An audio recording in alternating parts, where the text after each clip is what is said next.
ഹരി ഓം, ഏവർക്കും വൃന്ദാവനത്തിന്റെ യൂട്യൂബ് ചാനലിലേക്ക് സ്നേഹപൂർവ്വം സ്വാഗതം. ഞാൻ ദേവനന്ദു. ഇന്ന് നമ്മൾ ചർച്ച ചെയ്യുന്ന ശനി വക്രഗതിയിൽ സഞ്ചരിക്കുക, അതായത് ശനിയുടെ വക്രഫലം, വക്ര ശനിയുടെ ഫലമാണ് നമ്മുടെ ചർച്ച ചെയ്തത്. മേടം മുതൽ മീനം വരെയുള്ള ഓരോ രാശിക്കാർക്കും എന്ത് ഫലമാണ് വരിക എന്നാണ് നമ്മൾ നോക്കുന്നത്. അപ്പൊ ഞാൻ ആദ്യം തന്നെ പറഞ്ഞോട്ടെ, വീഡിയോ പൂർണ്ണമായിട്ട് കാണാൻ ശ്രമിക്കുക. നിങ്ങളുടെ രാശിയുടെ ഫലം പറഞ്ഞതിന് ശേഷം വരുന്ന കാര്യങ്ങളും നിർബന്ധമായിട്ട് മനസ്സിലാക്കുക. വീഡിയോ പൂർണ്ണമായി തന്നെ കാണാൻ ശ്രമിക്കുക കേട്ടോ.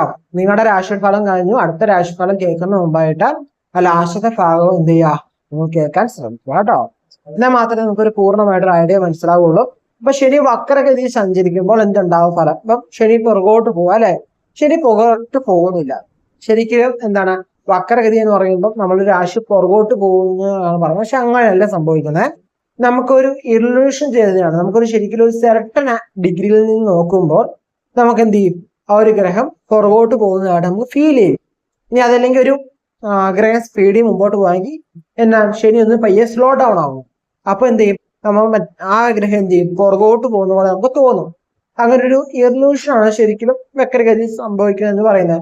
അപ്പൊ ഇത് ഞാൻ എങ്ങനെ നോക്കണമെന്ന് ചോദിച്ചു കഴിഞ്ഞാൽ, നിങ്ങൾ കൂടുതൽ ലഗ്നഫലമായിട്ട് ഇത് നോക്കുന്നതായിരിക്കും നല്ലത്. നിങ്ങളുടെ ജാതകത്തിൽ ലാ എന്ന അക്ഷരം നിങ്ങൾക്ക് എവിടെയാണ് നിൽക്കുന്നത്, അതാണ് നിങ്ങളുടെ ലഗ്നം എന്ന് പറയുക. ഓക്കെ, അപ്പൊ ലഗ്നം എവിടെയാണോ, ലഗ്നം ഏടെ ലഗ്നമാണെങ്കിൽ ഈ ഫലം എടുത്ത് കാണുക. ഇനി എന്താണ് നിൽക്കുന്ന അത് രാശിയിൽ നിൽക്കുക, രാശി ഫലം നിങ്ങൾക്ക് കേൾക്കാവുന്നതാണ്.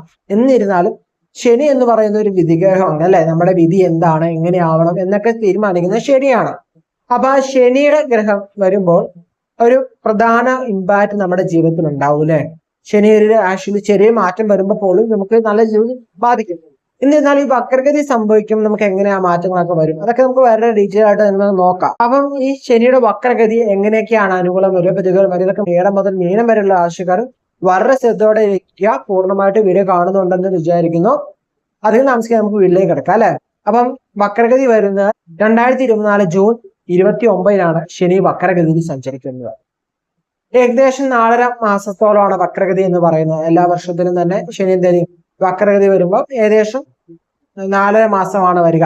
നമ്മൾ പറയുകയെങ്കിൽ നമ്മുടെ ശനി നിൽക്കുന്ന രാശിയിൽ നിന്നും എന്താണ് 5ാമത്തെ രാശിയിൽ സൂര്യൻ വരികയും അവിടെ നിന്ന് 9ാം രാശി വരെ സൂര്യൻ പോകുമ്പോഴാണ് എന്താണ് ഈ ശനി വക്രത്തിൽ വരിക എന്ന് നമ്മൾ പറയുക. അപ്പൊ ഏകദേശം ജൂൺ 29 മുതൽ എന്താണ് നവംബർ 15 വരെയാണ് ഈ വക്രഗതി എന്ന് പറയുന്നത്. 12:35 രാവിലെ 12:35 ഈ ശനി വക്രഗതി സഞ്ചരിക്കാൻ ആരംഭം തുടങ്ങുക, ജൂൺ 29.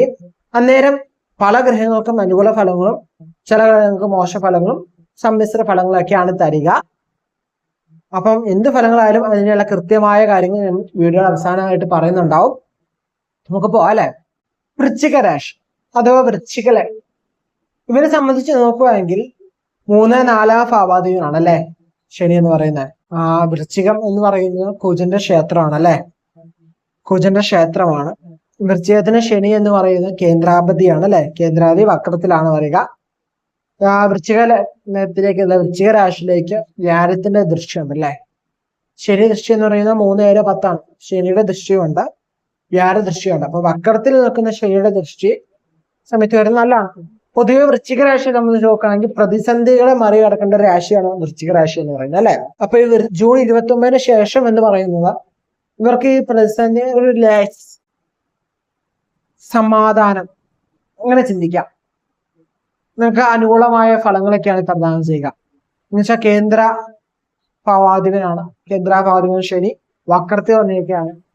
അനുകൂല ഫലമാണ് പ്രദാനം ചെയ്യുക. കണ്ടകശനിയാണെന്ന് അതിൽ നിന്നൊക്കെ ഒരു മുക്തി അല്ലെ, ഇതിൽ നിന്നൊക്കെ ഒരു സമാധാനം റിലാക്സ് ലഭിക്കും.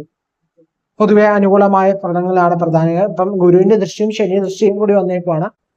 ഇപ്പം വ്യാഴത്തിന്റെ ദൃശ്യം എന്താണ്, പൊതുവെ വൃശ്ചികത്തിലേക്കുണ്ട്. അപ്പൊ തന്നെ എന്താണ് ഒരു നല്ല അനുകൂലമായ ഫലങ്ങളൊക്കെ പ്രദാനം ചെയ്യാൻ വ്യാഴം റെഡിയായിട്ട് നിൽക്കുവാണ്.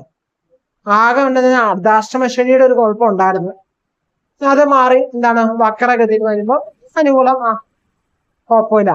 അപ്പൊ ഈ 2 ഗ്രഹവും കൂടി വൃശ്ചികത്തിലെ നോക്കുവാണ്. ഞാൻ വ്യാഴവും അനുകൂലമായി ഫലം പ്രദാനം ചെയ്യാൻ റെഡിയായിട്ട് നിൽക്കുവാണ്, ശരിയും ഓക്കെ. അപ്പൊ നിങ്ങൾക്ക് ഇപ്പൊ എന്താണ് ഒരു റിലാക്സ് ഫീൽ ആയിരിക്കും. നിങ്ങളുടെ ഭാവി കാര്യങ്ങളൊക്കെ ചെയ്യാൻ വേണ്ടി നിങ്ങൾക്ക് ഫസ്റ്റ് ടൈമാണ്. ശനിയൊക്കെ നമ്മൾ പ്രതീക്ഷിക്കാതെ പെട്ടെന്ന് കല്യാണം വരെ നടക്കാൻ യോഗമുള്ള സമയമാണ്. വിദേശ യോഗം പറയാവുന്ന സമയമാണ്. 1, 6, 10 ഭാവങ്ങളിലേക്ക് ശനിയുടെ ദൃഷ്ടിയുണ്ട്. ഒരു വർഷത്തിൽ എന്താണ് ഈ ആ രാശിയുടെ ഗ്രഹം തന്നെ അല്ലെങ്കിൽ ശനി വക്രത്തിൽ നിൽക്കുമ്പോൾ തന്നെ എന്താണ് വൃശ്ചിക രാശിയെ നോക്കുന്നു. അനുകൂലമായ ഫലങ്ങൾ തന്നെയാണ് പ്രധാനം ചെയ്യുക. ഈ 25 ശേഷം നമുക്ക് ഫ്യൂച്ചറിന് വേണ്ടി കാര്യങ്ങളൊക്കെ ആവേശം കൂടും. നമ്മള് പെട്ടെന്ന് ഇത്ര നാളും പോയിക്കൊണ്ടിരുന്ന ജീവിതത്തിൽ നിങ്ങൾ പെട്ടെന്ന് നിങ്ങൾ ചിന്തിക്കേണ്ട ഫ്യൂച്ചർ അതിന് വേണ്ടി എന്തെങ്കിലും ചെയ്യണമല്ലോ, ഭാവിക്ക് വേണ്ടി എന്തെങ്കിലും ചെയ്യണം, അതിനൊരു ആവേശം നമ്മുടെ ഉള്ളിൽ വരും. നമുക്ക് ആ കാര്യങ്ങൾ ചെയ്യാനൊക്കെ ആയാലും ഒരു ആത്മേഷം ഒക്കെ നമുക്ക് തോന്നിയാവുന്ന സമയമായിരിക്കും. വിദ്യാർത്ഥികളെ സംബന്ധിച്ചൊക്കെ നമുക്ക് അനുകൂല സമയമാണ്. ഭവനയോഗം പറയാവുന്ന സമയമാണ്. ജീവിതത്തിൽ ഒരു വിജയം കൈവരിക്കാനൊക്കെ പറ്റുന്ന സമയം തന്നെയാണ് കേട്ടോ. നമ്മൾ ശ്രദ്ധിച്ചു കഴിഞ്ഞാൽ നല്ല അനുകൂലമായ സമയമാണ്. ശനിയുടെ വക്രഗതിയിലുള്ള ദൃശ്യം എന്താണ് വ്യാഴത്തിന്റെ ദൃശ്യം കൂടിയാണ് വരിക.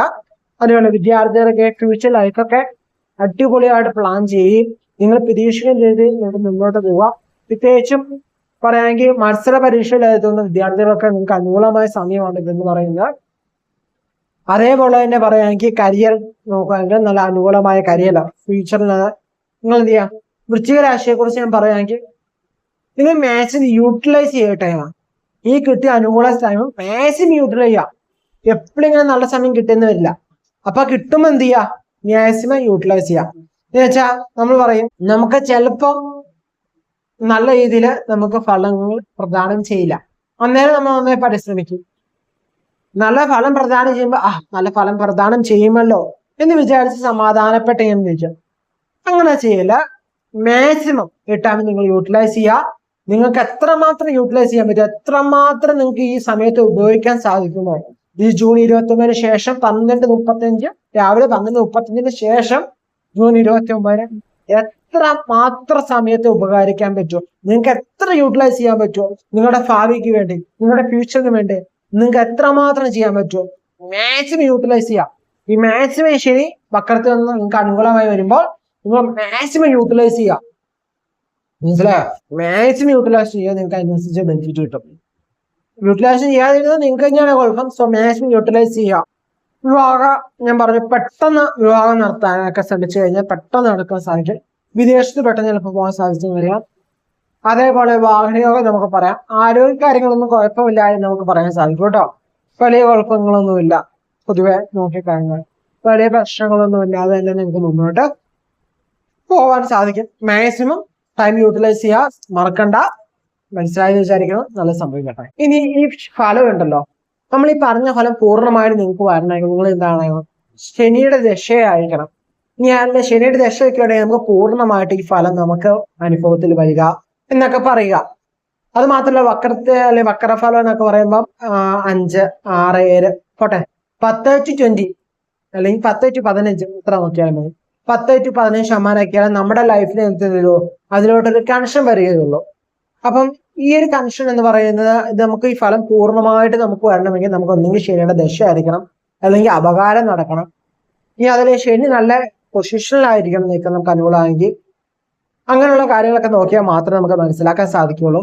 ഇനി അതല്ലെങ്കിൽ ശനി എന്താണ് ശുഭ ദൃഷ്ടിയില്ല, ശുഭഗ്രഹ ദൃഷ്ടിയില്ല എങ്കിൽ നമുക്ക് ഈ പറഞ്ഞ അനുഭവങ്ങൾ ഉണ്ടാവില്ല. നമ്മുടെ ജാതകത്തിൽ ശനി എങ്ങനെയുണ്ട്, നല്ല പൊസിഷനിലാണോ നിൽക്കുന്നത്, ശുഭഗ്രഹങ്ങളുടെ ദൃഷ്ടിയുണ്ടോ, പാവഗ്രഹങ്ങളുടെ ദൃഷ്ടിയുണ്ടോ, രാഹു കേതുക്കളുടെ കൂടെ ശനി പോയി മോശ സ്ഥാനത്താണ് നിൽക്കുക, അതുപോലെ തന്നെ ശനിയെ ദുർബലമാക്കിയ സ്ഥാനത്താണ് ശനി നിൽക്കുക. ഇങ്ങനെയൊക്കെ നോക്കിയിട്ട് വേണം നമുക്ക് എന്ത് ചെയ്യാൻ പറ്റും, ഇത് പൂർണ്ണമായിട്ടൊരു ഫലമായിട്ട് നമുക്ക് പറയാൻ പറ്റും. ഇതൊരു പൊതുഫലം മാത്രമാണ്. നമ്മുടെ ജാതക പരിശോധനയുടെ മാത്രമേ വ്യക്തിപരമായിട്ടുള്ള പ്രശ്നം അറിയാൻ സാധിക്കുള്ളൂ കേട്ടോ. നിങ്ങൾ മനസ്സിലായെന്ന് വിചാരിക്കുന്നു. അപ്പം ഇത്രയൊക്കെയാണ് പൊതുവെ എന്താണ് മേടം മുതൽ മീനം വരെയുള്ള ഓരോ രാശികളുടെ ഫലം എന്ന് പറയുന്നത്. മനസ്സിലായെന്ന് വിചാരിക്കുന്നു.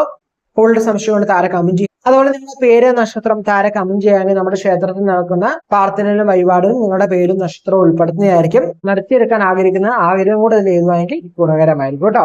പേരും നക്ഷത്രം എഴുതുമ്പോൾ ശ്രദ്ധിക്കുക, പേര് നക്ഷത്രം അടുപ്പിച്ച് എഴുതാതെ ഒന്ന് അകത്തി എഴുതുക. പേര് എഴുതി കുറച്ച് ഗ്യാപ്പ് ഇട്ടിട്ട് നക്ഷത്രം ശ്രമിക്കുക കേട്ടോ. അതാണ് നമുക്ക് പേര് നക്ഷത്രം എഴുതിയെടുക്കാനും നമുക്കത് വായിച്ചെടുക്കാനും എളുപ്പമായി വരിക കേട്ടോ. ആ കാര്യങ്ങൾ ശ്രദ്ധിക്കുക. പൂർണ്ണ മനസ്സിലായിരുന്നു. നല്ല ഫലങ്ങളൊക്കെ എല്ലാവർക്കും അനുഭവത്തിൽ വരികട്ടെ, ദോഷഫലങ്ങൾ വരാതിരിക്കട്ടെ. നമുക്ക് മറ്റു ദിവസം മറ്റൊരു വീഡിയോ ആയിട്ട് കാണാം.